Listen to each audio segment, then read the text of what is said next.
Let's go ahead.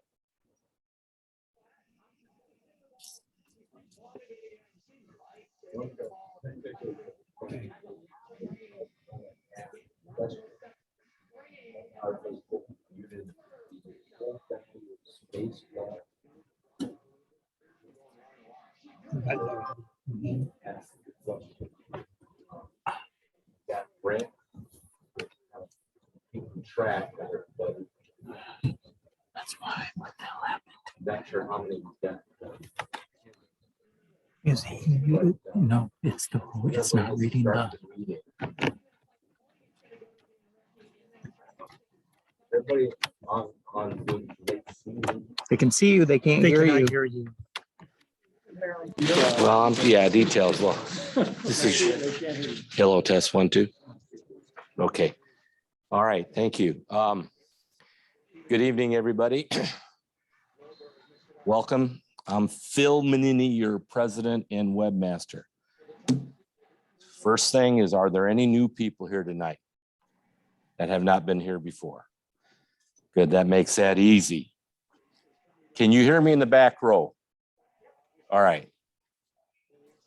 Give me a thumbs up, all you Zoomers, if you can hear me. Do I have thumbs? Okay, good. We don't have all our officers here tonight. Kathleen, our treasurer, admitted Zoom people, but she's got something she's got to attend to later. We've already received her treasurer's report. It was on my last posting. Is Kathy home here tonight on the Zoom call? No. No? Okay. Then Sue, our secretary, do you have anything you want to ask about? Treats? Okay. Okay. Okay. Donna's also gone. Judy is in Disney World. Brent, do you have anything about the Cox.net addressees?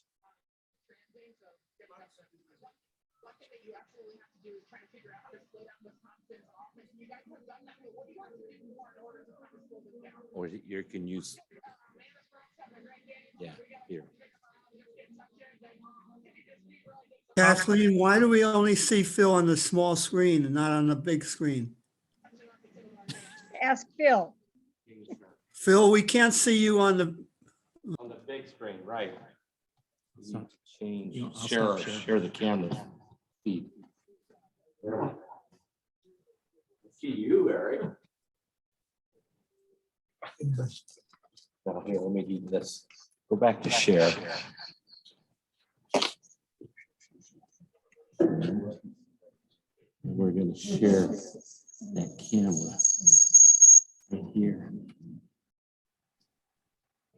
And highlight that. Sure. Sure. Shrink this down and then does that get you?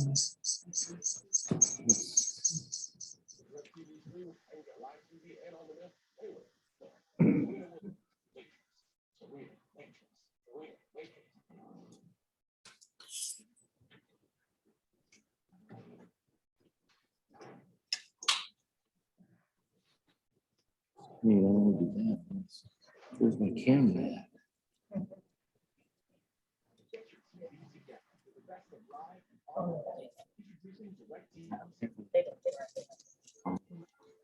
Stop share.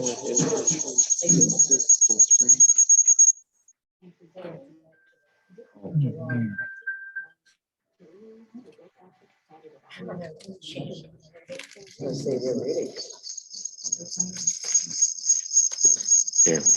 Got it. Thank you. You want to finish your thought? Right. Okay. Now, Harry, there's that face for radio. Okay. The thing about the Cox emails is that Cox has a company that thinks that we are spam. And so it it does not allow our postings from the website to get to those cox.net email addresses. We're trying to get the company that's doing this for Cox to respond to our questions, and they haven't returned any emails. It worked once, but then it went back. So we'll work on that. And what I was telling a member earlier, that I will take a list of the members who have a cox.net email address, and when I post something, or they call it publish, it automatically sends out an email to the members, but people who are registered to receive postings or emails indicating there's a new post to look at. I will take that list of members with a cox.net address and send them a separate email with the link to the post from my Gmail email address. You're coming in fine now, Phil. Good. All right, for our next real quick comment here. Well, I'm going to try to get through these real quick. January 20th is our next meeting. There's going to be a big snowfall that day. So we're going to do an all Zoom call with no in-person meeting for the 20th. The forest has a lot of things going on next month that may conflict anyway with that date. So instead of being stuck over at the Camp Brewster, we're going to do a all you can, except for Linnea. She doesn't have a computer, so you're going to have to hang out with Linda. Good. So like I say, reason you asked is I predict a large snowstorm. So we would have to cancel the meeting anyway. So here's what we want to do, or here's what I would like us to do. And if you guys got any complaints, I'll send you a link to the complaint department. But I would like each member to send me, the webmaster at FontenelleForestPhotoClub.org, one winter scene photograph or photo. And so what we'll do is the night of the meeting is go to each member's photo and have people critique it constructively. Not like, God, that's a piece of crap. We don't want to hear that. Okay. We want to, so this would be kind of like we had talked about, having little groups that would bring a photo for people to look at in their one group, and they can critique that. Well, we're going to do it online. And hopefully the picture you'll see online will be a little clearer than what you'll see up here tonight off of this screen, or on that we're projecting. Everybody okay with that?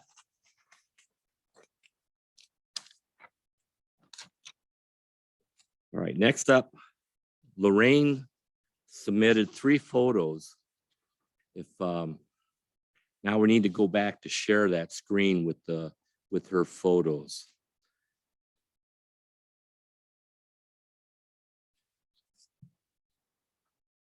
Lorraine, I want you to talk to us about that. We got the first photo is at 5:05 or 5 o'clock. Well,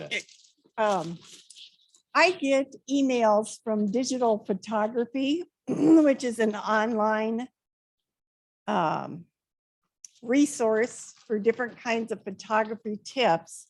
And as we were driving down to Les Bluffs last week on Thursday, I think, I went back and reread everything. And one of the biggest points they made was when people go out to do sunset pictures, they think once the sun goes down below the horizon that the sunset is over. And there wasn't anybody close to me when I was set up with the tripod doing this, but during the course of waiting, sunset was at 4:55 last Thursday. Okay, so this is right a couple minutes before 4:55, and you can see the clouds. I mean, there were clouds, and I was glad there were some clouds to pick up some color. But I waited 5 minutes and took the next picture. Is that the next picture? Okay. Okay, that was the, yes, because I can see it's farther below the horizon. So that was 5 minutes after sundown. And the cars were streaming out behind us. I mean, there had been about 5 people set up 100, I don't know, 100 feet down the road back behind some trees where I couldn't see them. And they all left. And my husband's getting nervous. We got to get out of here. Half hour after sundown. And I said, we're fine, we're fine. And so then I waited. He was very difficult to convince. And then we waited 5 more minutes and go to the there. Oh, that's beautiful. Well, yeah, but see, I think everybody else left before it got to that point. No, that was one of the prettiest sunsets I've ever seen. And I was disappointed that the birds didn't flock in there more, but you can kind of tell most of the swans are bottoms up. And then there are a few out there, but I mean, look at the color that the water picked up at, 10 minutes after sunset. So that was just the point. If you go to take a sunset picture, you have to wait until the sun's below the horizon, wait a good 10 minutes, and then start snapping your pictures. Oh, thank you. Thank you, Lorraine. Yep. Great.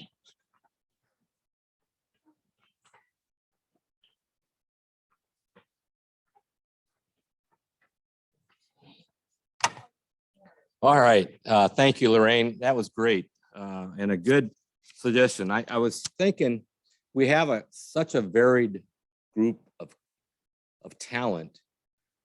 Some of you old timers may say, well, that's, makes sense. Doesn't everybody know that? Well, not everybody does. Every time I go to a sunset with Susie, she's looking to get that sun down her optic nerve. And I says, wait till it goes down and then get above. Okay. All right, the next thing, are there any questions so far? Comments from the Zoom group?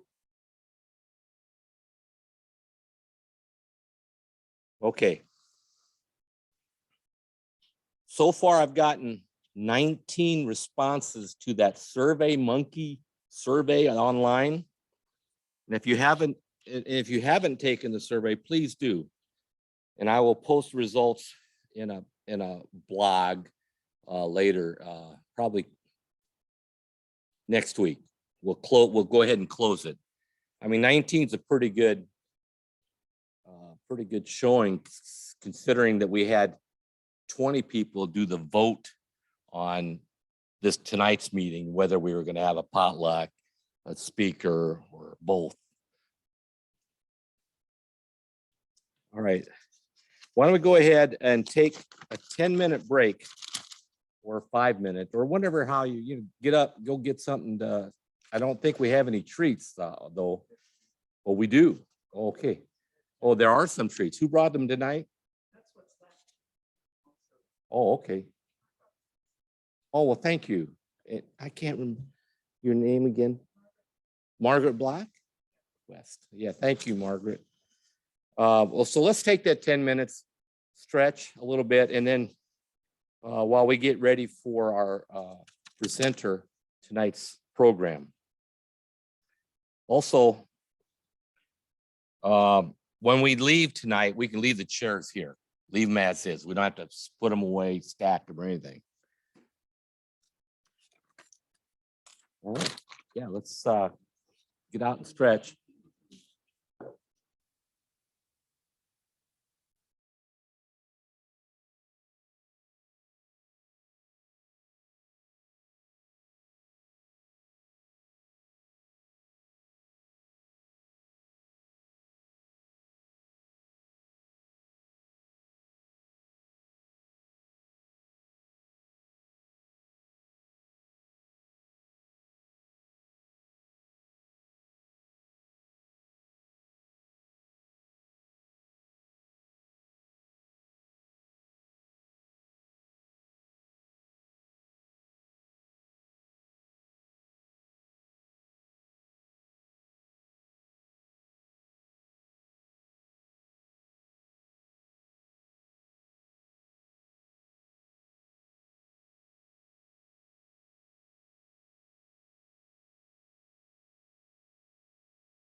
Eric, can you hear me?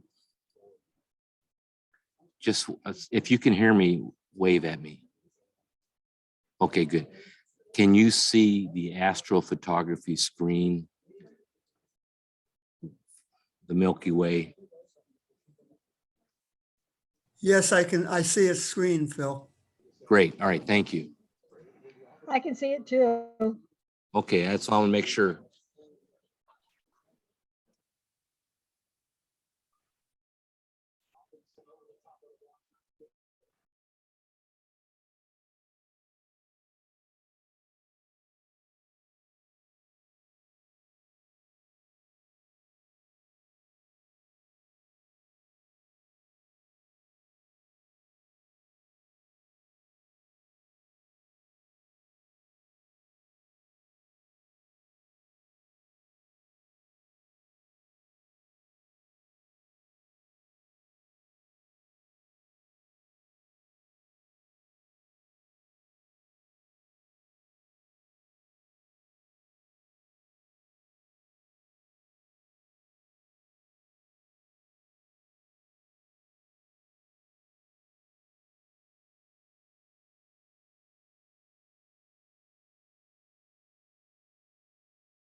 Okay. Hello, everybody. All right, we'll get started here. I'd like to introduce everybody to Ken Smith, who was here last year. He was also our last year's judge for our photo contest. And I mean, I don't know, I'm not much of a cropper, as I was told. And we were all told this last time. Old Pat Mingarelli let us have it. Phil, you're being seen only in a small screen. Yeah, because I'm hoping, Eric, that you can see the astrophotography screen. Oh, yeah, okay. You're right. That's the important one right now. You've seen enough of me. But anyway, I'd like to introduce Ken. Ken, come on over here and start, and I'll go over there to the screen and All to the right, computer and advance you. Now, he's looks gonna, like I need to, well, let the camera guy raise the camera because I'm gonna stand here. And for the folks that are online, I will do my best to try to keep watching the camera. And I know our great camera guy here is going to try to follow me around. So if I do scoot out of the composition, the key thing are the slides that are on the screen. So at any rate, can everybody hear me? Like especially the folks on the Zoom class or Zoom call? I hear you fine. Yeah, I hear Okay, you. great. Okay. Well, thank you guys very much for inviting me back. I think it was of January of last year, so nearly 2 years ago, right before the pandemic started. I was here doing the astrophotography presentation. But since the pandemic, I've learned a lot about different techniques with astrophotography, star photography, and I've incorporated a lot of that into this presentation. So you're going to see some new things. I'm just curious, how many folks were actually here back in January of last year? Okay, great. You guys got to stay awake now. Okay. All right, so go ahead, next slide, please. So my who am I slide, and I'm not going to go through all this. I'm going to kind of go through it as quick as possible, but I am a retired meteorologist from the Air Force, 40 total years. Phil is correct. January 20th, we're looking at 10 inches of snow. So just saying, I am a member of a few galleries in the local area, Omaha and Nebraska. I've got some stuff out at Epley Airfield as well. And I'm also one of the moderators of a landscape astrophotography group. It's got 150,000 people, but they asked me to be one of the moderators. Next slide. So what I want to talk about today, I want to talk a little bit about what the Milky Way is. Obviously the camera gear and settings. The important thing is the planning phase for when and where to go to see nighttime or Milky Way, night skies, things like that. Once we get on site, I'll talk about the things we can do there. A little bit about post-processing. I'll also go into star trails and then final thoughts and questions. And if you guys got questions anytime, just holler, okay? Because it's not just me talking. Just feel free to ask questions. Folks on Zoom, raise your hand or whatever you have to do, and I'll entertain questions. when they do that and they ask the question, would you repeat it so that they come over on your mic? Yes, I will do that. Thank you. All right, next slide. So the Milky Way moves in the sky just like our stars move, just like our sun does because of the Earth's rotation. And you're going to have different compositions of the Milky Way at different times of the year. They're just change around. Now, what I want to talk about is this brightest part of the Milky Way. That's called the galactic core. And to me, that part of the Milky Way is the most photogenic. So that's why I'm going to be, most of my presentation for Milky Way is going to talk about this brightest piece. This time of year, that brightest part is below the horizon the entire next couple of months. You can still see the Milky Way, but the brightest part, you're not going to be able to see it. It's just the way it is this time of year. We don't have anybody zoomed in from Australia, but last time I did a Zoom class, I'd had a friend from Australia and he had to interrupt to go, well, Ken, oh, you're talking about the Northern Hemisphere mid-latitudes. What about the Milky Way in Australia? It's totally different. So I just preface this. We're talking about mid-latitudes in the United States and the Northern Hemisphere. So, all right, next slide. So the main part of the galactic core, in general, you're looking to the south. Well, you're always looking to the south. Pretend this is to the south over here. So if I say I'm looking to the south, I'm looking this direction. So in March and April, the galactic core of the Milky Way, it comes up in the pre-dawn hours. So it's about 2 to 4 in the morning before the nice piece of the Milky Way is even visible. So if you want to go out and photograph it, you got to get up early in the morning or stay up late at night. It's also low on the horizon. I'll show you examples. Later on in May, as you still look to the south, the galactic core is becoming visible by midnight. So it's starting to come up earlier in the evening, if you call midnight early. And it'll actually stay visible up until the sun starts to come up. And in June and August, that's when a lot of people say that's your core Milky Way time, because when it's finally dark at night, the core of the Milky Way is already out. And it'll stay up in the sky all the way until you get toward the sunrise when the skies are washed out. And September and October, right after dark, the Milky Way's there, and it's pretty much a vertical line. And we're going to show examples of all this. Okay, next slide. I'm going to tell you about that right now. So this first picture here, March through May, the little blue area there, that's where you see it. It becomes visible. Look into the southeast, and through the evening, it just kind of moves. It rotates toward the south. And when I say low on the horizon, the actual pattern of the Milky Way is like a 30-degree angle. It's very low. I'll show you photos of that.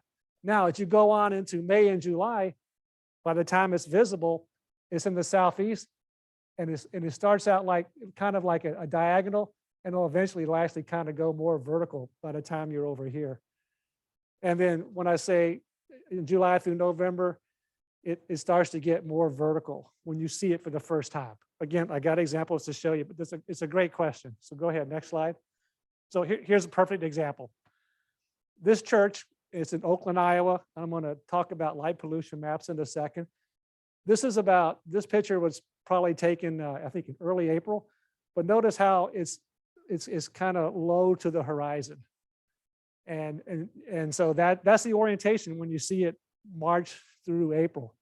I actually like the low orientation better, because from a composition point of view, I think it's easier to compose a foreground element with a low type of arc. But there are times you want to have a nice vertical arc. This is a picture from this September out near the Philly Stone Barn. If anybody's familiar with the Stone Barn, that's actually out in the little parking lot facing their windmill. So by the time it finally got dark, that Milky Way is vertical. It's not coming at a diagonal. It's just straight up and down. And that's just the nature of how the Milky Way changes between March through September and October. All right, next slide. So now we're going to talk about camera gear and settings for the Milky Way.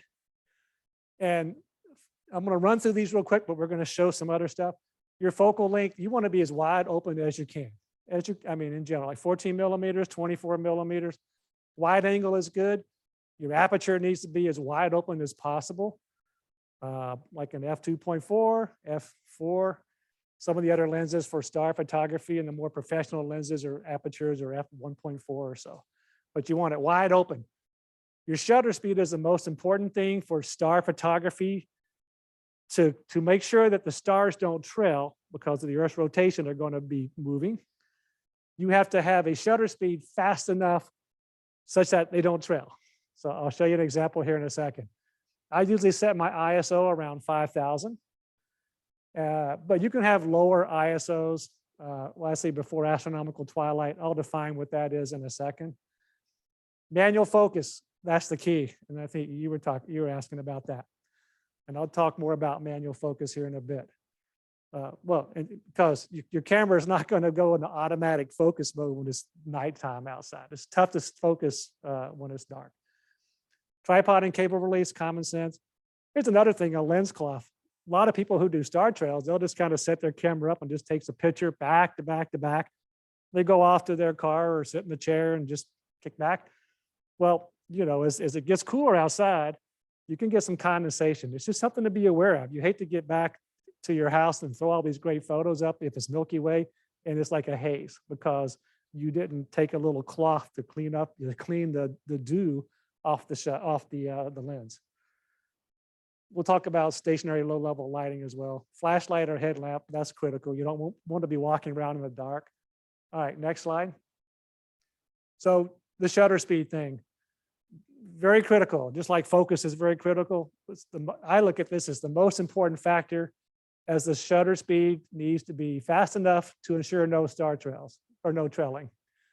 The wider the field of view, the longer your shutter can be open. The longer the exposure, common sense says the more light you have, the lower your ISO can be, which is a measure of noise to a degree. Although more than newer cameras now, that the higher ISOs, it's not as big a deal for your noise. We also will talk about some ways to minimize noise from the high ISOs. Next image. All right, so this is a great image to kind of tell you about how long you can leave the shutter open without a star trail. So this piece here, that's like an 8mm on a crop sensor camera or a 14mm full frame. What it's saying is 30 seconds. I can have a 30-second exposure on a 14mm lens without getting star trails. Likewise, if I go to 24mm, you got a smaller area that you're looking at. So now I'm looking at 15 seconds, 15 or 24mm crop, 35mm full frame. I'm looking at 15 seconds now. You get your shutter speed at 20 seconds and you start to zoom in on the picture, you're going to see the stars trailing. And I also have a 24mm lens, so 20 seconds is a good thing there. Next slide. This is kind of the same thing that I showed in the last slide, except this is just a text way of looking at it. Different star photographers have different rules. There's like a 600 rule for full frame and a 600 rule for crop. What it basically says, it's a math thing, but it's trying to say that at 24mm on the 600 rule, you have a 25-second shutter before you see star trails. And then other people say, well, it's better to use the 400 rule, which is a faster shutter speed, just to be on the safe side that if you zoom in something, you're not going to see stars trailing. So the main thing to take away from this thing is, if you know what your millimeter is of your angle lens, then come over here and take a look at these numbers. They give you a ballpark for where you start setting a shutter speed for Milky Way photography, okay? Next slide. All right, so now this is the important part is where do I go and when do I go for Milky Way photography and to a degree star trail photography. So common sense says you want to go somewhere where there's not a lot of light pollution, and we'll talk about that. And when do you want to go? You also want to go on night times when there's very little lunar illumination, like tonight with that nearly full moon. That's not good for Milky Way photography because the moon puts out a lot of light. And the old caveats here, it can be a dark night and you're out in the middle of nowhere where there's no moon. But if it's cloudy, you're not going to see the Milky Way. I know this is common sense, but it just bears repeating because other things can happen, out here in Western Nebraska. You got a 40-mile-an-hour wind. You might have a lot of blowing dust. Sometimes smoke fires will cause problems. It's just a caveat. Be a weather guy like I am. Weather can have an impact on things. All right, next slide. All right, this is the light pollution I'm talking about. This thing is called the Bortle scale, and it's just a way that you measure night sky visibility and light pollution. So the gray colors here in these colors, reds and oranges, that's like if you're in the city of Omaha, this brightness, you don't see a lot of stars. But as you go from yellows to what they call Bortle scale 4 is called suburban rural transition. And then you get into Bortle sky 3, the blues, you get the rural sky. And then you got 2 where you get a lot more darker, and it just gets darker. So Bortle scales 1, 2, 3, and 4 are still okay. Bortle sky 4 is okay to see the Milky Way easily, even with the naked eye. Ideally, you want to get into 3, 2s, and 1s. All right. Next slide. Now, I think all you guys, raise your hands. Are you familiar with what light pollution maps are? The concept of light pollution maps? Okay. All right. But they're basically, it's a static image. It's measurements from wherever, space or whatever. So you can go to the web. Here's a few links.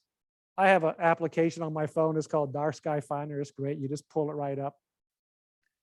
It's easy to find. It's easy to find it. So where do we want to go? Like here's the United States. Go to the next slide, please. So now I'm zooming in to Omaha, Lincoln area. That's where we live, okay? For reference, Omaha, Lincoln, Kansas City, Des Moines. All right, look at this white here. I mean, Omaha, if you're in the middle of Omaha, you're out of luck. Quite frankly, we're probably right down in this area. There's Gretna, we're down in here. So it's too bright where we're at. But if you start to look around, you can start to see the dark greens, the blues. Check out the sandhills of Nebraska. They are one of the darkest places in the entire United States. You talk about dark skies, you don't have to go very far to go to the sandhills, and you don't have to go that far to get down into the blues. All right, next slide. All right, we're going to zoom in even more. Again, Lincoln, Omaha area. You remember that church I showed that had like the low angle Milky Way? All right, I can see that clearly with my eyes. The camera will even bring it out better. That church is near Oakland, Iowa, which is up here in a Bortle Sky 4 area. And I'm facing, camera's facing this way into a blue, which is even darker, and eventually even a darker area. So by facing the camera from a 4 into darker areas, that Milky Way was so easy to see. If I'd have been looking like this back to Omaha, it wouldn't have been as nice. But these light pollution maps will tell you exactly where you need to go. This is all of the Iowa down into northern Missouri. You can shoot right down 75, that's Auburn, and you get into dark sky areas. This is, yes, thank you, that's Beatrice. And they've got some dark skies here. So you don't have to go a long ways to get out to see Milky Way type of options to shoot. Another thing to think about too is be in a place where you're also pointing toward darker areas. You know, being up here in a dark area here, right? But shooting up into the Omaha area, you're going to minimize your advantage of being in a dark sky area because you're pointing toward the light pollution. You want to point away from the light pollution if you can. All right, next slide. So now we kind of know where we want to go. If you're planning a vacation, we know some spots that are dark. Next part is when to go. And we talked about the seasonal pattern of the galactic core. If you like really diagonals, you probably want to go earlier in the year. If you like the verticals, you go later on in the year. All right. Lunar information and solar information are the two most important things. Okay. Our goal is to find a time with little or no lunar illumination. That means we don't want the moon to be in the sky at night. And at a time that's after solar astronomical twilight, which I'll define here in a second. Again, this all assumes we're in a fairly dark area, Bortle Sky 4 or less.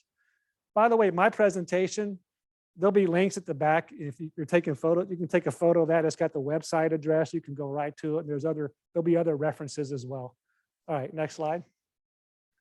So I think many of you might know that every year there's the annual Nebraska stargazing party or whatever it's called. And it's at Merritt Reservoir, which is near Valentine. And it's there for a reason. You just remember seeing the light pollution map where it was really dark. That's why they have the annual stargazing thing out in that area, the Sandhills. So let's decide, like, we're going to go on a trip, right? Let's figure out when is the best time to go to Valentine, and probably in August, because this is in July, but we're going to go around that time. So go to the next slide.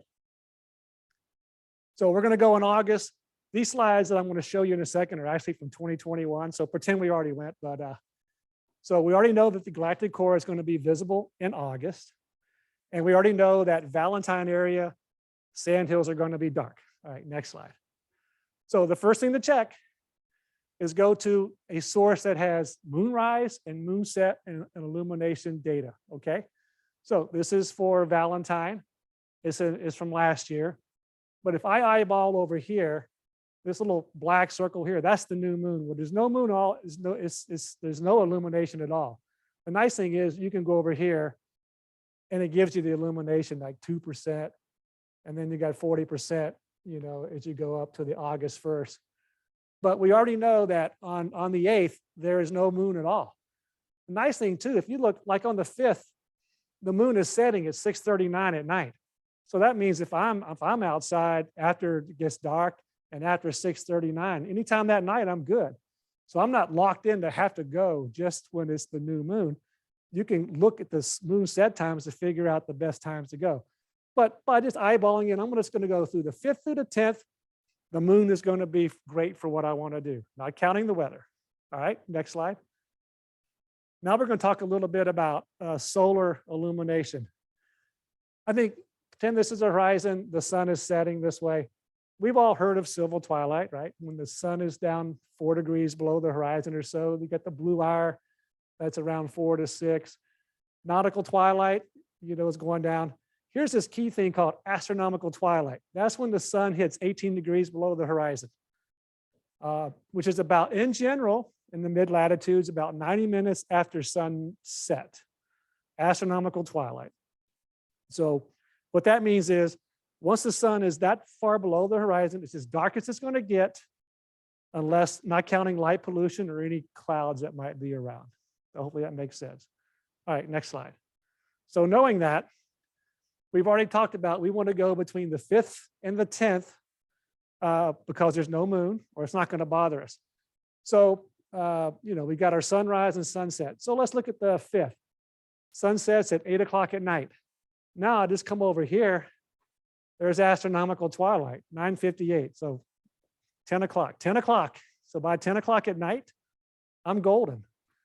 And then obviously that time will change because, every day there's a little bit more sun. So that's easy. So, by the 10th, we're down to 9:49 we can shoot. Now you can certainly start seeing the Milky Way before astronomical twilight. And you can actually start shooting it before then, and you'll actually get a little bit of blue light too. It's kind of cool. A lot of people actually do that for their photos. So, but that's how you do it. And again, the key is astronomical twilight. Sun is 18 degrees below the horizon. And the same concept goes, you can shoot all night until the sun is now 18%, in the morning, it's still 18%, but by the time it goes to 17% and 16%, now you start getting more blues in the sky and eventually the stars are gone. All right, next slide. So for planning phase, there's an app called Photo Pills. How many of you guys have heard of Photo Pills? Okay, it is a great app. It's something you can put on your phone, and you can dial in your location on the phone, like Google Maps kind of a thing. Just imagine. You can zoom all the way down to like a arch rock or whatever if that's what you want to do. And then depending on what time of the year it is, you can rotate a dial and it'll tell you the Milky Way is going to be like this or it's going to be like that. It tells you when the Milky Way galactic core is rising above the horizon. It tells you at any given time of the night, the elevation of the galactic core, like 15 degrees above the horizon, and the apex of the Milky Way, it tells you the height of that. So you can line this stuff all up in your head. So if we know we're going to Valentine and we can then go look at like barns or things, we can actually start to do it kind of at your home computer, so to speak. That's the main thing. If they have an augmented reality, it's pretty cool. But I won't get too much into that. So we just summarize this, where to go, when to go. And I gave you some links here, but at the end of this presentation, there's more links. Okay, next slide. So, all right, we've done all the planning. Now we're on site. And that's where you want to go visit a location, and you want a location that you want to be photographing for the Milky Way, or in the future, star trails. So to me, a good picture is a sky, okay, and a foreground. Most of us think of the sky as sunset, sunrise, and or nice clouds and textures in the sky. And then you've got a nice barn or windmill. So to me, the night sky of how the stars look and the orientation of the Milky Way, that's just another sky. It's just not a colorful sky that you would see at sunrise or sunset. But you want to take that Milky Way orientation that is going to be there, and you want to combine it, in my opinion, with a foreground element. To me, having a foreground element, a church, a barn, an arch rock, a windmill, an old tractor, that's just more compelling of a picture, and to blend that in with the night sky. That's what the definition of landscape astrophotography is. And so that's why I always go to a place, I walk around during the day while it's safe as well. But again, visit the place you want to look at, look for foreground elements, And then you can still use those apps so I can pretend like over here, this door is really a windmill. And I can go, okay, I'm looking at the windmill and I know the Milky Way is going to come down just like this. So I already know this is where I want to be for my picture 7 hours later at night, you know. And there's some other apps, Sky Guide and Star Walk too, that show you where the Milky Way is and all these other constellations too. So I know where I want to go. I want to shoot this barn over here. But now you want to go to the site before it gets dark. A lot of places you're just right off the road. You can walk to it. You got your headband on. But if you're out in the middle of nowhere, Utah or northern Arizona, and there's a great arch rock and it's a mile away, you probably want to hike out there before it gets dark. You know, otherwise you could fall and hurt yourself. Anyway, that's what I say. Don't stumble around in the dark. You know, use a headband, things like that. And again, you always want to have your camera on a sturdy tripod. We talked about manual focus. I think I got more on that next slide. So lock in the focus ahead of time. This is the most important action you can take. I mean, how many of you, if you've done night photography, you got these great photos, they look pretty good in your viewfinder, you get home and put them on the computer and darn it, they're just out of focus just a little bit. You can't recover it. So what you got to do is you have to focus on something while there's still ambient light. Or it could be dark and you focus on a star, and you can use your live view, you can zoom up, but focus it. Make sure you're focused in manual mode.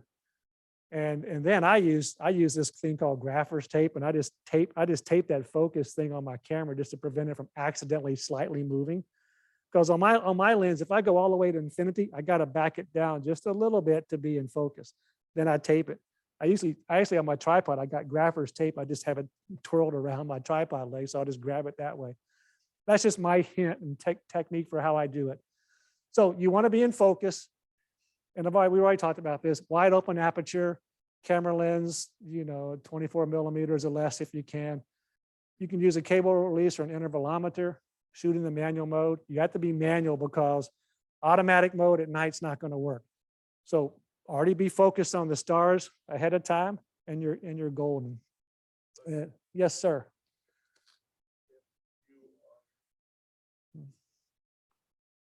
Putting your manual focus on infinity, why do you have to back off?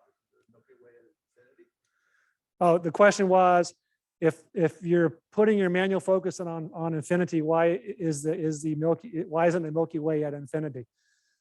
My lens and a lot of lenses, you go all the way to infinity, it's slightly out of focus at the low apertures that are wide open. You have to actually slightly turn it. You guys know some of you all know what I'm talking about. You have to slightly turn it a smidgen to lock it in at that aperture. Visually, by doing it when it might be twilight outside, you're looking at a distant light on a mountain, you're looking at a bright star that you can hit live view to zoom in on that star. Because I'm telling you, you just can't go to infinity and hope that that's going to work. It doesn't all the time. But the nice thing about live view is you can zoom a couple of times and it zooms it right up, and then you can easily focus it, tape it down, and you're golden. Yeah. I also changed my white balance to about 4,000 K. You don't have to do this. I just know a lot of star photographers, that's a tip they always say, be around 4,000 versus your automatic white balance. It's not a make or break. All right, next slide.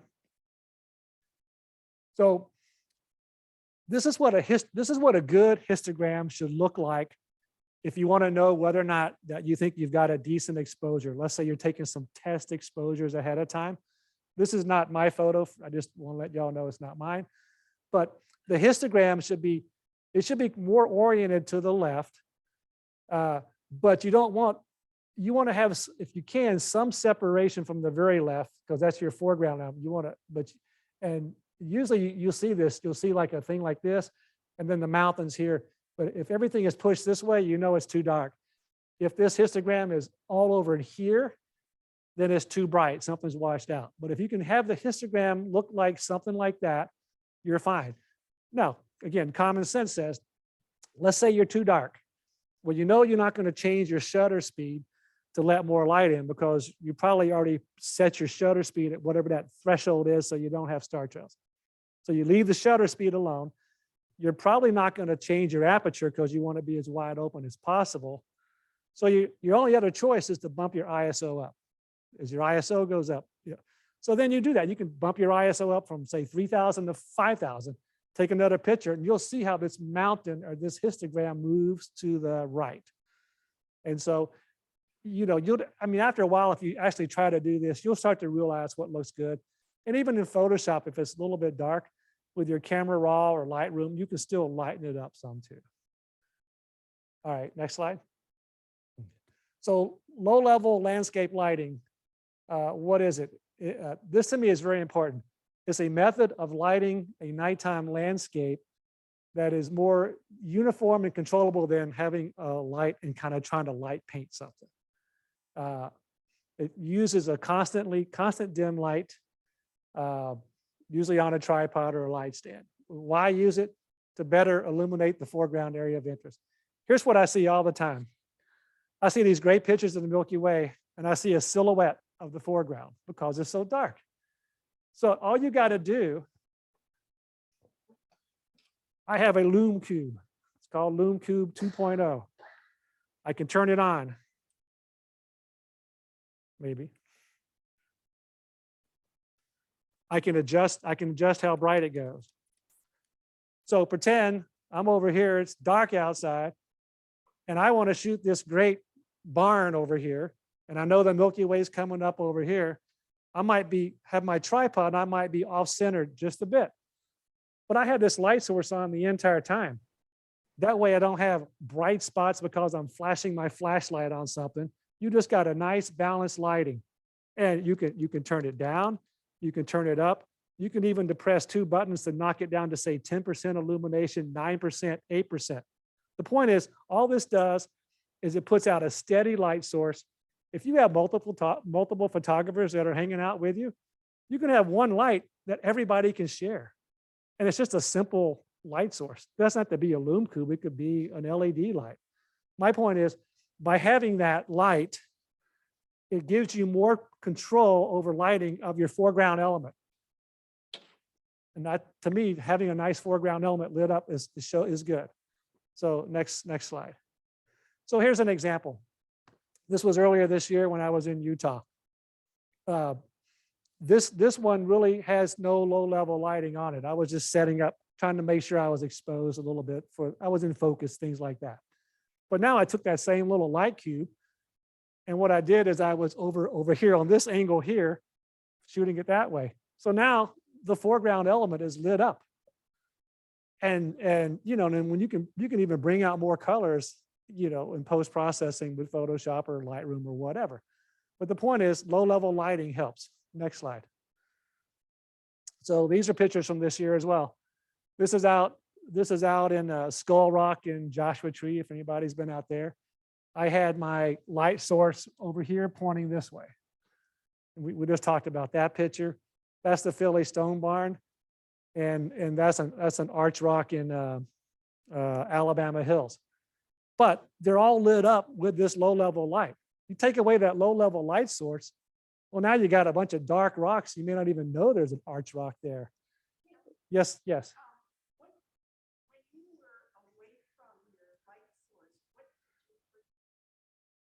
What? Oh, no, that's a good question.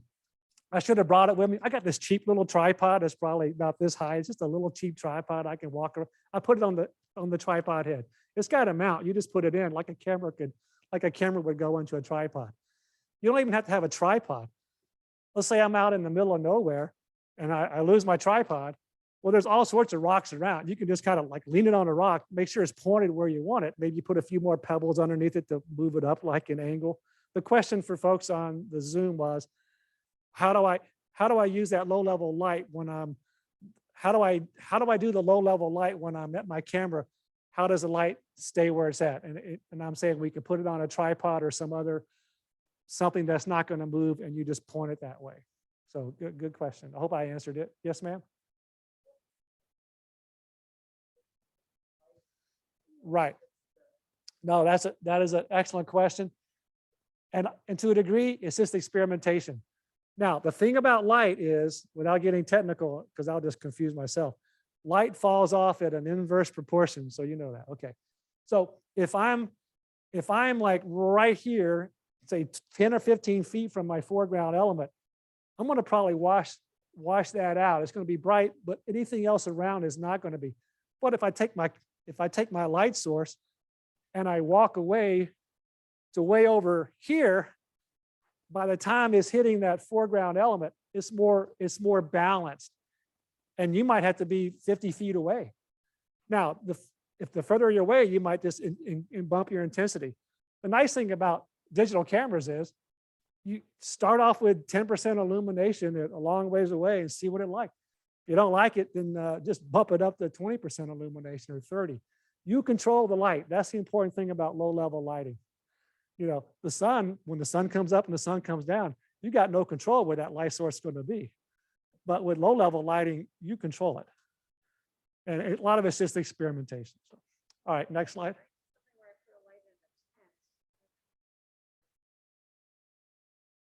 You do not need a lot. That's the thing, because when you've got a high ISO and your shutter speed is say 15 seconds, if you're at a bright light like a 20% or it's going to wash it out. So you want to be, that's why it's called low level light, just for that reason. You just have to experiment with the distance. So to summarize low level light, we use it to highlight the textures and features in the foreground. Because we don't need to illuminate the whole scene. Actually, starlight gives you a lot of illumination too. And we talked about mounting it on a tripod or a light stand. I usually try to locate the source at a 30, 60 degree angle offset. If I'm photographing here, I don't need the light source directly behind me. You lose texture, you lose depth. Put it off at an angle and come at it. And we talked about this. If you can see the low level light with the naked eye on the object, it might be too bright, just turn it down. So if you start out at 15%, you might want to turn it down to 10%. Or likewise, if you're longer ways away, you might want to bump it up if it's too dark. You just got to play with it. And we can, like I said, we can keep low level light on for an extended period of time. Other photographers can use it. And that's what I use the Lunar. All right, next slide. So once you're out there in the field, you got your low level light set up. There's really three ways you can take a picture you take your main picture. You can do one shot, boom, you're done. Not to say you wouldn't take several just to experiment, but basically one exposure, done. Or you can do something called image stacking, which helps to reduce noise in a photo. We're going to talk about that. And your other one is a panorama, which we'll talk about. So next slide. So again, single image was pretty straightforward. Like I said, just one and done. Now we're going to talk about this thing for stacking photos to help eliminate noise. So I was out at, what was that place called? Drawing a blank now. I was out in California. Gosh, anyway, cool. No, not the Alabama Hills. It was, no, Trona Pinnacles. Trona Pinnacles. Okay. Oh no, yeah, I think it was Trona Pinnacles. But real cool looking rocks. So what I did is I took 8 pictures back to back to back to back. And when I say back to back to back to back, what I do is when I've got my composition, I use a cable release, which I've got an example on my thing. I mean, you can use an intervalometer, but I basically I take the cable release and I lock it on automatic instantaneous shooting. So if I say 15 seconds is my shutter, every 15 seconds, picture just going to go every 15 seconds. And we'll shoot like that forever. This is how I do star trails too. But so every 15 seconds, I'm taking a picture. So if you probably looked at the time hacks on some of these, it'd be that way. So here on this one, 13 second shutter speed, ISO 4000, I'm at 24 millimeters. So I've got 8 pictures. All right, next slide, or next one. So there's something called Starry Landscape Stacker for Mac or Sequator for Windows type of things. But it basically allows you to take those 8 pictures or 10 or 12, and it's got great algorithms, and it figures out where your stars are, and during those 8 eight pictures because the stars are moving. It takes them, it automatically lines them up. Everything else that it sees as a bright spot, it throws it out because it thinks it's noise. If you have an airplane going through your composition over that 15 seconds, 15 feet, like around a 2 or 3 minute exposure, it gets rid of it because that light is changing. It's not always there, so it throws it out. It's hard to see on this screen here, but this is really hard on the focus. But this side is where I stacked them, and this side you just see there's just a lot more grain in it, and that's the advantage. I don't have a good way to show it to you because if you're on my computer and you zoomed in, you would see that the one shot is a lot grainier than the stack of 8. That's all. That's all I'm trying to say. That's just a technique to reduce noise because you have a high ISO. All right. They may be able to see this on the screen at home because I'm sharing That's true. They might. the website pictures. Yeah, it might be easier. Correct. All right, next slide. Another way of doing it is panoramas. And I'll give you an example of what I do with my camera here. And I'll walk the camera over here. So there are some compositions that, you just can't get the whole scene in one picture. Like what if the Milky Way is way up here, and you're shooting like 24 millimeters, you're getting the ground. But what I've got is, the concept of panoramas is, you take a picture, overlap, right? Overlap. You can go up, overlap, like a series of pictures. This is called Nodal Ninja 6. You let your camera go on here, you got your tripod, and you can dial in the amount of overlap you want ahead of time, say like 30-degree overlap. And I can be dark, and I just barely move this thing, and it stops. At 30, it stops. I take a picture. I move it again, it stops. Then it stops because it's set at 30. So I do this, and then now I'm ready to go back the other way. I hit this, I dial this thing here, and I change the thing to 15-degree overlap here, and I just go right back. Boom, boom, boom, boom, boom. By doing it this way, and doing a technique about parallax, which I don't want to get into, when you put it all together in pano stitching software, it eliminates a lot of these disconnects between how something looks like in a photo. And I will show you that here. You take the row. The question was, do I have to do each one? Yeah, so I take each picture. So like we're going to show an example here, but it's like picture, picture, picture, picture, picture, picture, picture, picture, picture, picture, and maybe another one. Picture, picture, picture, picture, picture. I might have 15 images. And then you use that software to magically put it all together. I don't have to. I just have to load those 15 pictures into the software. Correct. Yes. The question was, is on the 15 images that I take for a pano, do I have to I think I forget how you said it, but the thing is, as long as you know which 15 pictures went into the pano, you just tag those 15 images, upload it into the PT GUI software. Or Photoshop has a pano stitch. There's different applications that do panos. I like PT GUI. And I talked about the Nodal Ninja 6. No, you wouldn't want to do it with star photos because as you're moving the camera, what you want to do is, we're going to get that in a second. You want to be fixed on your stars to get the circular pattern. It's really, the pano is not a good technique to use for star trails. It's a better technique to use for the Milky Way. Oh, yes, yeah.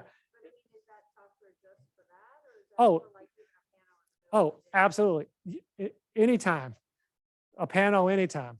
It's just that I'm just saying PT GUI software from my experience and research is one of the better ones on the market for putting it all together seamlessly, plus allowing you flexibility and different options to do stuff. Next slide. So, most people think, wow, that's a great picture, one picture and done. Well, that's not true. This one here had 2 rows with 9 overlapping images, or 18 total images in that picture. And then I got even closer. This one has got 3 rows of 5. Even though it looks like this Milky Way is not that high, that Milky Way is way up here, when you're taking it. So you start off with a foreground, you go 1 row, another one, another one. And I'm in the vertical mode, you know, and so yeah. Go ahead, next slide. So here's the magic behind the curtain, so to speak. Back there when I did that church, the one in Oakland, Iowa. Now you can see here, I took one row, the foreground row, 1, 2, 3, 4, 5. You see how there are 5 right here? And then I went up, even though I'm going this way, I'm still, you can see here now I tipped my camera down, okay? And then over here, it was down even more, or actually up more. But you got 1 row, 2 row, and the last row. So I've got 15 images in there. I just brought them in. I hit the magic button that says whatever, you know, make pano. Well, oh, sorry, let me go back here. These are the 15 images here. This is P2 GUI. Now I've got them loaded into PT GUI. And what PT GUI does, or any pano stitching software, it makes the pano. So we took those 15 images, made it into this, and I used this little thing that wanted to display which piece of each photo went into it. So here are your 15 rectangles. You can see so the software just knows how to take those 15 images and line them up. And if you look over here, you see how the church is actually angled. And over here it's angled the opposite direction. But because you don't have to worry about parallax because of some other issues, the software mathematically puts it to where, wow, look at that. It's just like our eye sees it, it's straight up. That's the advantage of PT GUI software. But for this purposes of the star photography, my main point for using it was there are times when, depending on the Milky Way in your foreground, you just can't take it in one single picture. You need multiple pictures to do. I can tell you it is much easier to have a single composition in one picture or a stack of 8 images. Because when you start to get rows of pictures, I mean, I can even do six pictures here for a stack, another 6, another 6, another 6, another 6, and you can get way crazy and it takes you forever. But that's a way to do it. You were gonna, yes. In the picture of the church, then, what did you like it for a light source and how far away were you? The church to light? That's a good question. The question is what did I use for a light source and how far away was I? Well, believe it or not, on this church here, there was enough ambient light that I did not even use low-level lighting. Yeah, in their time, because the owner of the place that has this church, they had some soft lights and just, I don't know, because we weren't in a totally dark area, just by having the camera, the shutter speed of 15 seconds at a high ISO, it was enough ambient light to where I could take Photoshop and just slide sliders to make it come out pretty good.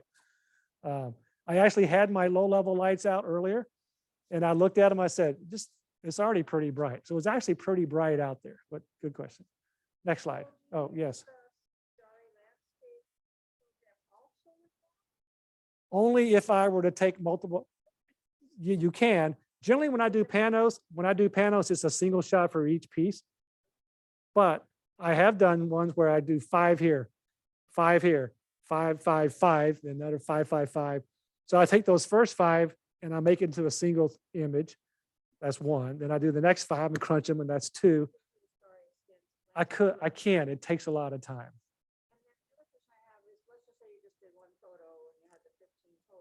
Yes. Oh, no. What I will do with a Lightroom, for instance, you can bring them all in Lightroom, and then you can also do some edits right there. Maybe like I slide my slider bar for the shadows pretty much all the way. I'll increase the contrast a bit. You can do a few other things in Lightroom, and I synchronize the settings with the other cameras, with the other photos of those 15.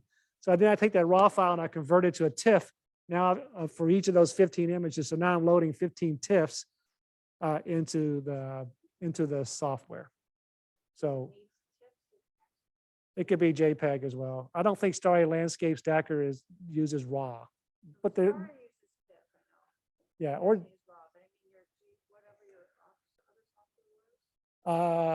Starry Landscape Stacker, and we talked. Oh, the Pano software. Oh, that you can actually use raw files for that. But I go ahead and convert them to TIFFs anyway after I do that initial bit of Lightroom edits on one and synchronize it with the other X number of pictures in that sequence. So, all right, we're going to talk about a baseline image, baseline photo, and ambient light. This is another way of combining images. This is no low-level lighting here. It's a concept of where you use. Well, we'll just go to the next slide and you'll see it without me wasting time. All right, so here is a photograph. I took it where it's not totally dark. It's not astronomical twilight yet. Let's just say it's 30 minutes from astronomical twilight, where you still got some ambient light and you can get some light in the foreground. Later on, when it's dark, you know, I got light, I got the Milky Way great, but now I'm underexposed here. But I got good exposure here. Likewise, over here, this is before astronomical twilight. I got nice ambient light for the foreground. I wait a while, I get a nice sky, but here, you know, you see it's still dark. So the camera's on a tripod. I haven't moved the camera at all. I just waited until it went from semi-dark to totally dark. So the camera's in the same place. This one picture might be 40 minutes before the other, or 30 minutes. All right, next slide. So you can just use Photoshop techniques to blend it. So here's the combination of the sky and the ambient light foreground on both sides. That's just another way to do it. The only drawback about this is you just have to hang around for like 30, 40 minutes with the camera in one place and not move it. Stationary low-level lighting is so much better because you have more flexibility. But if you're talking about trying to get a sweeping landscape, then that's a technique you can use. You can also do a technique to where you take these pictures real quick at say 15-second intervals, but then maybe you take one of just the foreground and you make a 3-minute exposure or 4-minute just to bring out more light in the foreground from the starlight. There's just different ways you can do it. All right, next slide. So I could talk all day about post-processing, but I'm not, because for the sake of time, I've left 3 nice links in here for, you know, how to do some basic edits with Photoshop and Lightroom for your Milky Way compositions. All right, next slide. I'd like to mention that I will post a link to this slideshow on the website. Okay. They can review this after. Yes, yes, And also then be able to click on it. right. Link. And you guys are welcome to contact me anytime. I mean, you'll have my email address. I've actually talked to some of the Fontenelle Forest Camera Club members through the years. So anybody can reach out to me whenever. I'm very approachable. All right, next slide. All right, we're done with Milky Way. This is going to go quick. Star trails. One major advantage of star trails, you can photograph them year round, you know, as long as there's not a full moon out, as opposed to the Milky Way where you got the beautiful galactic core. It's below the horizon now, but you can go out anytime you want and photograph star trails. North Star is a dot. North Star is a dot there. North Star is a dot on that one. And then if you look away from the north to like an east or west, you get more linear looking trails. It's just how they work, you know. I like the circular pattern. Remember how I was talking about a foreground element? Here's my foreground element. I know where the North Star is, and I'm going to show you how you find the North Star. If you know where the North Star is, think about the circles going around it, then think, how do you want to have that composition with your foreground? I mean, maybe I want to have the church lined up to where the North Star is right at the tip, and you got the circles like that. The nice thing is, as long as you know where the North Star is, and then you're going to know where the circles are, and you can move your camera angle to however you want to comp it with the foreground element you got. Like I did on that, I tried to put it right above the lighthouse, but I could have just as easily been offset, you know. Oh, absolutely. So yeah, so star trails, we're going to probably talk about that in a second, but yes, I like to get at least 30 minutes back to back to back to back to back photos. I usually shoot, we're going to get into it, 30-second exposures, and I just lock the cable release back to back to back to back. We'll talk about all this processing in a second. All right, next slide. All right, so we talked about it. For circular star trails, you want to make sure the North Star is easily within the composition because all the stars rotate it. And the North Star is always a navigation beacon because it doesn't move. It's always in the same place. So I highlighted the Big Dipper here. I just made the stars brighter on my photo. And then you got the North Star with the Little Dipper above there. So that's where they're going to rotate. That's where they're going to rotate, the North Star, which is at the tail end of the Little Dipper. All right, next slide. So now you probably say is, okay, I can see the Big Dipper, but I really can't see the Little Dipper. So how do I know where to find the North Star? Because it's not as easy to see the North Star as it is the Big Dipper. So the thing is, if you know where the Big Dipper is, you basically take the last part of the dipper, and with your eyeball, you just go up at an angle, not straight up, but just a little bit offset to the east, and that's where the Big Dipper is. If you want to do it the easy, smart way, I see the Big Dipper here. I put my fist up. There's the Big Dipper, and so the star is probably about the width of my hand up away from it. The thing is, you don't even have to know exactly where the Little Dipper is. As long as you know where this is, and you know that the Little Dipper is going to be a little bit further away into the east, then just point your camera to where you know you're going to catch that area. Okay, you don't have to know where the Little Dipper is. Just point away. Just you know where it should be. So point your camera that way. Okay. All right, next slide. I was in Nebraska Life on that was probably about a 30-second or 30-minute thing. I was over in Toadstool Geologic Park. All right, next. So the camera gear and settings, very similar to what we've already talked about. I like to be pretty wide open, 14 to 24 millimeters. I usually go shutter speed 25 to 30 seconds. I want to go at least 30 minutes. The longer you can go, the better, but at least 30 minutes. I like to be fairly wide open. Now, unlike Milky Way, the ISO, I have it lower. And that's because lower ISOs will bring out more color in the individual stars versus a high ISO, all the stars look white. But if you have a low ISO and you zoom up and you see the star, you'll see color in the stars. And so white balance of 4,000, the same old stuff applies, you know. Would you explain what an Intervalometer, some cameras have it such that you can pre-configure right there with your software in your camera to say, I want to take 50 pictures and I want to set my duration at 30 seconds shutter speed, and I want to have a 5-second delay between photos. It's that type of stuff. That's what I'm talking. That's what an intervalometer does. I do it the lazy way. I know I want to shoot 30 seconds. I can go to manual focus on my camera. 30 seconds is the max, the longest shutter I can put in manual. I'm not in bulb, I'm in manual. 30-second shutter speed, you know, the aperture, whatever I want it to be, what in the ISO. And I take the first picture, and on my cable release, I just jam it up. So for instance, I'm already in the instantaneous mode. All right, I'm going to take a picture. You hear it go click. Now I just locked my cable release. See, hear it? It just goes back. It just keeps going until your battery dies out, quite frankly. So star trails are boring. You can take that picture, get it going. You can pull out a chair and you can kick back and look at the stars. You can go in your car and get warm. Just let it go for 30 minutes at least. That's all I'm saying. It's simple. All right, next slide. Planning techniques, again, you know, use your light pollution map to find your dark sky areas. You know, you don't want to have a lot of moon. You can have some moon in these. It's not as critical that you don't. I would just have a quarter moon or less.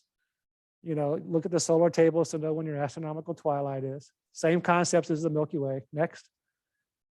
And same concept, you know, go out the day before or the day of and just find out where you want to be. and you already know where north is. You can use those apps to go, okay, I know the North Star is going to be here. And here's my windmill, and I want it to go around like this. Also, if you know Omaha is over here with bright lights, and you know the North Star is here, well, maybe you want to point this way away from Omaha, yet keep the North Star in your composition, and so you don't have as much washed out stuff that you would if you pointed it more toward a light pollution source. So again, it's manual focus, same thing we talked about with Milky Way. All right, next slide. And we already talked about the focus. All this is still the same. Ensure the cable release, aperture mostly wide open, wide angle lens, bulb. You can go bulb mode. You can go bulb mode if you want to shoot. If you want to shoot however long you want. Some people do it I say the old-fashioned way, where they'll just go to bulb and take a 30-minute exposure. But more and more you see people that the experts that say instead of a 30-minute exposure, take a series of pictures back to back to back, stack those to get your star trail, which we'll talk about probably next slide. Okay, we talked about that back to back. Oh, I just kind of talked about that. Yeah. Different options you can do. I just do option number 2, shut the shutter 30 seconds and back to back. Sit back, enjoy, take a nap. All right, next slide. So Star Stacks, this is a great software program, free, to basically pull in those pictures and make this beautiful star trail image. And I think it's available for Mac and Windows. That's the link where you can go download it. This is great. I'm telling you, it's great. All right, next slide. There is one caveat. You can't use raw images. I think you can use TIFF now, but basically, you have to convert the images. Let's just say it's JPEG, and you got to put them in a folder. So have all your pictures in a single folder called Star Trails, because then what you end up doing is you when it says import photos, you just click the name of the actual folder. You don't highlight the actual single images. That's why you got to put them in a folder and don't put anything else in there. Just those pictures that are going to go into the Star Trail. These are some videos that tell you how to use Star Stacks. All right, next slide. And here's another video that just gets all into the whole piece of how to do Star Trails. It's just reference material. All right, next. So we're done with Star Trails now, and really now we're kind of just summarizing this whole thing. Again, common sense. I'm just going to pound on this. You need dark skies, light pollution map we talked about, and you need to have moonless nights. Photo pills is great for pre-visualizing a scene. This just talks about some apps that I use on my phone that just quickly, I can hit this button that goes, okay, when's sunset? When's astronomical twilight? When's the moon come up? It's right there on your app. For Milky Way, we want wide open apertures, wide angle lenses, shutter speed fast enough to where you don't have star trails. Star trails is just the opposite. It's easy. You just want to make sure that you're focused and jam the cable release, go 30-second exposures back to back. It's pretty easy. All right, next. So we're basically done. These are just references here. This is like this first one is great. There's like 8 different videos from this guy from Australia that go into the whole thing about night skies, everything I talked about is encompassed in these 8 videos. This is the landscape group I'm in that I moderate. These are some great places. If you want to see great astrophotography photos, these 2 sites here are great.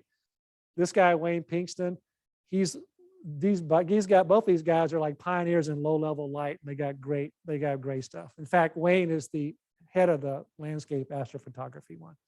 All right, next slide. So there's the link to get the PT GUI Panos software. These are the things I have on my phone. I've got the light pollution map. I got solar lunar data, photo pills, and these are applications that can show me real time. I can put it up right now and it'll show you right where the stars are. All right, next. We talked about light pollution maps. We talked about sunrise, sunset data. These are the 2 softwares to stack photos back to back to back if you want to help reduce noise.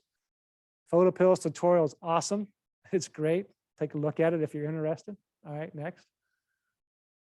That's it. And again, this my briefing is this link here. But I think Phil said he will put that on the site. If you want to look, you can take a photograph of that and you can go home tonight and you'll see it as well. So anyway, any other questions you guys have? And I'll hang around afterwards, after whatever else might be coming, and you can ask me questions, as well. All right. Hopefully I didn't put you to sleep. Thank you.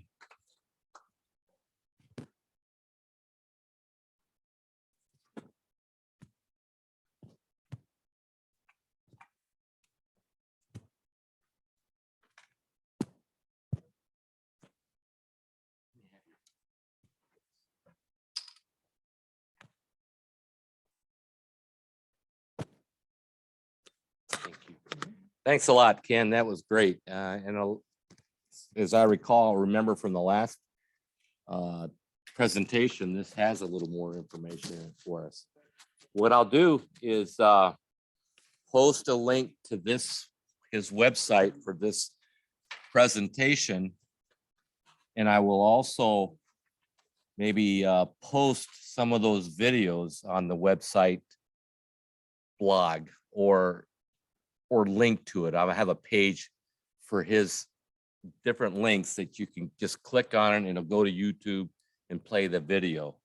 And then I'm hoping that sometime next year, that for those of you who brave the dark and take some of these kinds of pictures, to send them to me and I'll put them on the website.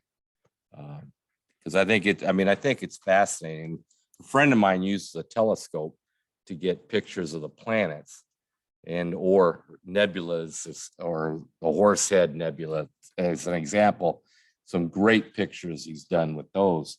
With that, remember next month, January 20th, there'll be a Zoom call only. Any questions, comments? Oh, Phil, can I say something real quick? Yes. I've never done this, but I know the owner of the church that I showed you in Oakland, Iowa. We could probably set up a time, probably more.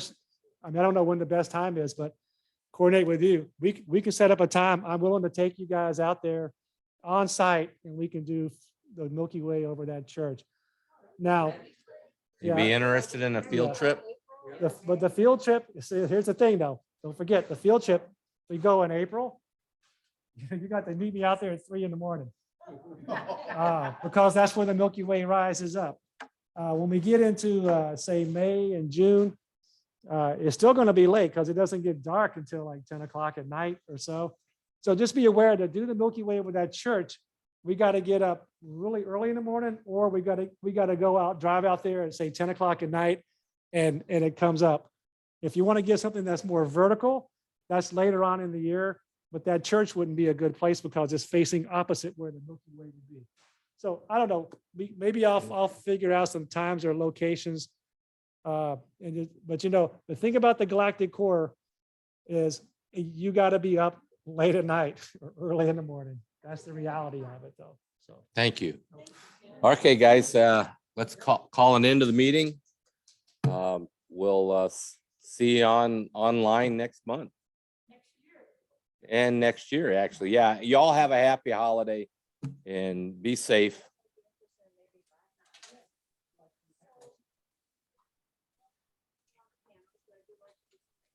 And for the Zoom callers, I'm going to go ahead and end the meeting on the Zoom call. Thank you.